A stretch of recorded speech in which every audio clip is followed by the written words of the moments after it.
If you're wondering why so much attention is being focused on shark conservation in recent times, Director of Global Shark Conservation for the Pew Environment Group, Matt Rand, says it's all because of an Asian obsession with shark fin soup.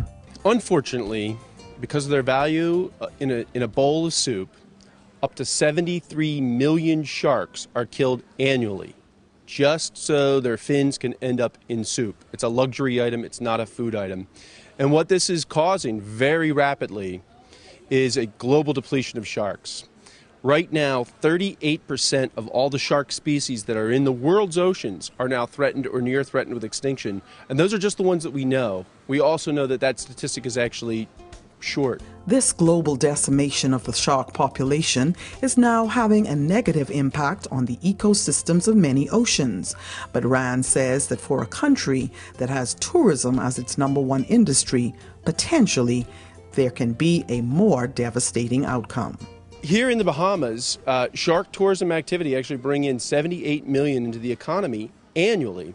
And reef sharks here are actually estimated to be worth about $250,000 each for shark tourism and shark-related activities here in the Bahamas. So it's an important economic driver, and it's a sustainable situation. If you leave the sharks in the water, keep them healthy as you currently have them, keep the ecosystem healthy right now, then you'll have this resource for future generations to come so that the kids will actually be able to see a healthy ocean environment as well.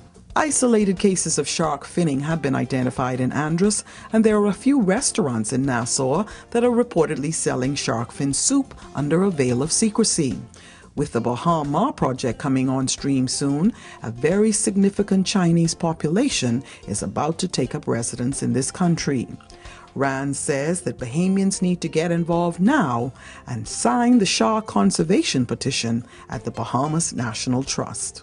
In fact, on the East Coast, in the Atlantic here, we actually have 18 species of sharks that are so depleted that they're prohibited from being caught completely. So the populations in the U.S. are tragically severely declined, and the ecosystem is actually shown to have some major negative effects, including even commercially important fisheries.